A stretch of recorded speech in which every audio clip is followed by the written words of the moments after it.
Hello guys, so nandito tayo again at sa shop na natin. So magte-test tayo ng dalawang printhead na hindi good. Hindi good ba? May hindi good at may good na printhead nozzle spray. So ipapakita ko sa inyo kung alin ba yung good na nozzle at alin yung hindi good na nozzle. So at least meron tayong dalawang printers dito na ite-test kasi ito'y for declogging na rin para yung ibang gusto mag DIY or yung gustong para malaman niyo kung paano yung nozzle line na nagkakaroon ng problem sa nozzle line. Okay? So nasa nozzle spray po siya ng printhead nagkakaproblema. So ito ay cost din ng pagbara dahil ini-stock ng owner dahil hindi nagagamit or mahabang bakasyon or hindi naman talaga totally masyadong ginagamit. Especially kapag ang ink nyo ay original. Kapag ang original ink ay maganda, talagang nagiging sapal po siya sa filter. Alam nyo ba yung printhead meron siyang filter? At alam nyo ba yung printhead pinakamaliit na butas, mas maliit pa sa butas ng ating mga pores. Wow. Maliit pa talaga siya guys. Kaya nga dapat hindi siya ini-stack kasi nga kaunting react lang ng ink ay possible. Teka lang, may nagsasalita dito.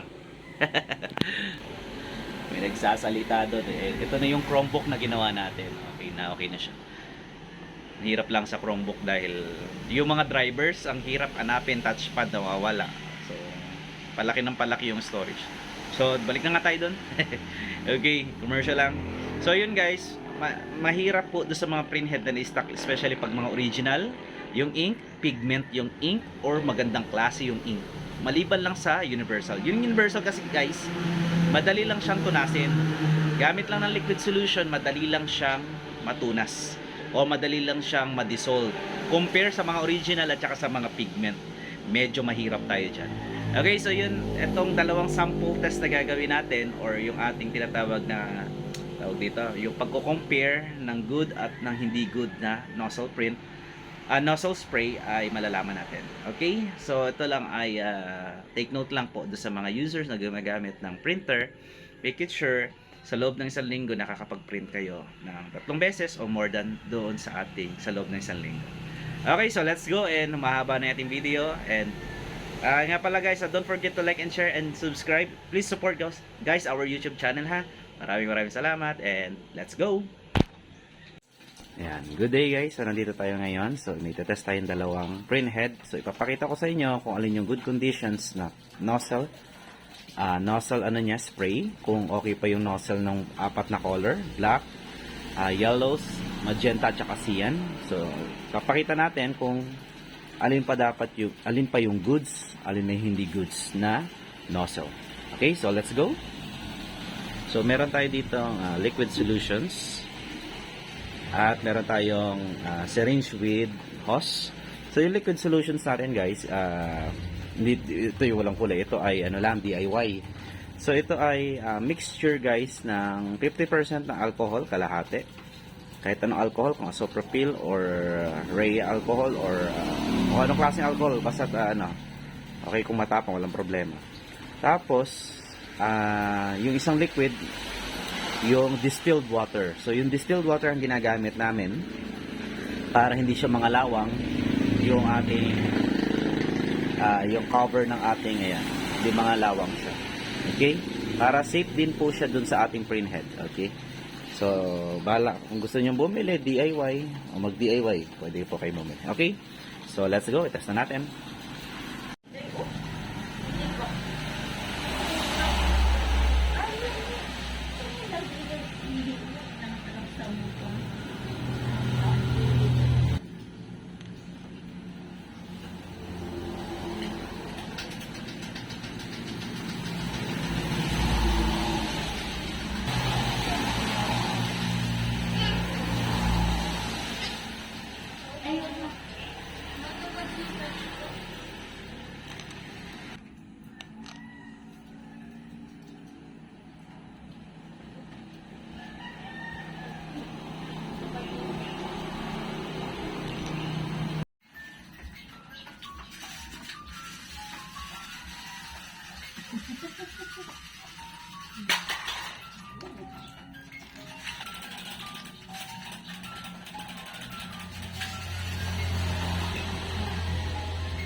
Okay, so natest na natin siya.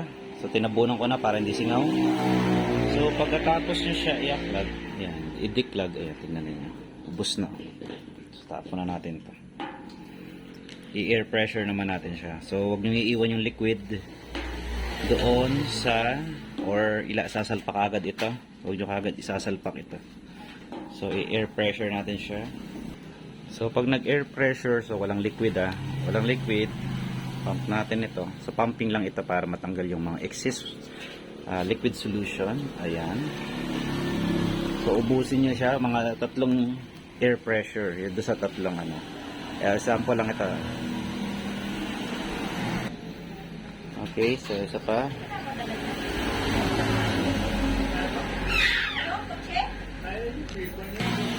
Okay, so doon tayo sa, ayan. So ubusin nyo yun guys para mawalan liquid 3 beses, tapos patuyuin niyo. Tapos pa-4 na beses, pag naka-dry siya, ayan. Kunyari naka 3 beses na tayo, spray. Tapos punasan na natin siya. Pagkatapos punasan, so stay nyo muna siya siguro mga 1 minuto, tapos i-pump nyo ulit siya para, okay, para mawala yung tubig. Okay? So after nyan guys, wag nyo muna bubuhayin. Pag kinabit nyo na ito, wag nyo muna bubuhayin siya. Kailangan i-declog nyo muna siya gamit ng nagamit ng purge pump para makahigop ng ink. Makapasok muna dapat yung ink dito. 3 o 2 higop para makapasok yung ink, para yung liquid solution ay mawala doon. So hindi po pwedeng yung liquid solution ay manatili doon, tapos pinaandar ninyo, sisirain niya po yung printhead ninyo, susunugin niya po yan. So sunog yan sa loob, tapos masisira po yan. Yun po ang iwasan ninyo ha. Wag ninyong paandarin na hindi nakalabas yung ink dito kahit 2 beses na. 2 beses na clogging, manual clogging, or yung declogging using purge pump. Hihigupin para mag-flow yung ink dito para hindi kayo masira, para secure. Kasi yung ink lang dito ang hindi nagkakaroon ng cause ng grounding. Kasi pag liquid solution, alcohol, and then water, ay may possible pong magkaroon ng grounded. Okay? Yun lang po ha, paunawa, basta po nag-head cleaning kayo. Kahit anong gamitin yung liquid solutions, basta makaplow yung ink dito, mawala yung excess na liquid solution, okay po tayo dyan. Okay? So yun lang. Okay, so ito na yung dalawa. So talaga nakita natin yung difference ng dalawa. So ito ay beige poor, ito yung black and poor, yung the rest yellow, magenta, blue is okay. Ito blue lang yung medyo okay kasi ito in-stock. Ang cost nito ay in-stock nila ito, original yung ink, in-stock nila, hindi ginamit nila. 36 pa lang yun na print out. 1 year warranty in-stock. So buti nga may lumulusot pa. Ito stock din ito. Medyo mga 3 months to 6 months lang ito stock. So iwasan po natin mag-stock ng mga printer, especially kung original yung ating mga ink, kasi sila ay tumitigas at nagiging sapal. Kung bakit naman tinabunan ko yan, kasi syempre hindi po pwede mapasukan ng hangin para hindi tumigas sa filter yung mga tira liquid solution. Yan. Or papababain natin. Kung i-stock nyo siya ng ganyan, halimbawa pinapatulo nyo, tabunan nyo muna hanggang sa bumaba para hindi po makapasok. Kasi na-experience ko na yan yung pinabayaan ko ay may tinest ako, pinabayaan ko siya, medyo nagbara siya ulit. Malinis na siya nun, okay na siya, tapos nagbara ulit nung pinabayaan ko ng 2 araw na bukas ng ganyan. Adi yung filter ay nagkakaproblema, may filter pa po sa loob yan. So yun guys, meron tayong video sa sunod guys na paano i-disassemble ito, tapos titignan natin kasi meron akong subject printhead na isa-sample para buksan, para makita natin kung ano yung cause ng pag-plug niya. Alam naman natin, pero at least kita natin kung ano yun nangyayari. Alright, so hanggang dito na lang. So maraming salamat sa ating panonood, sa ating pagtetest ng printhead kung working. Lahat po ito ay L-series, pwede po yan sa lahat ng basta nakita nyo yung tamang spray, tamang nozzle spray, good po yung printing natin. Pero pag may mga putol-putol, plug po yun. Kung hindi na talaga masusolusyonan, talagang last options po is replace or pagtsagaan. Okay, so maraming salamat and thank you. Ayan guys, don't forget guys to like and share and subscribe our YouTube channel. Ayan pa, ito sa Johnny B. Okay.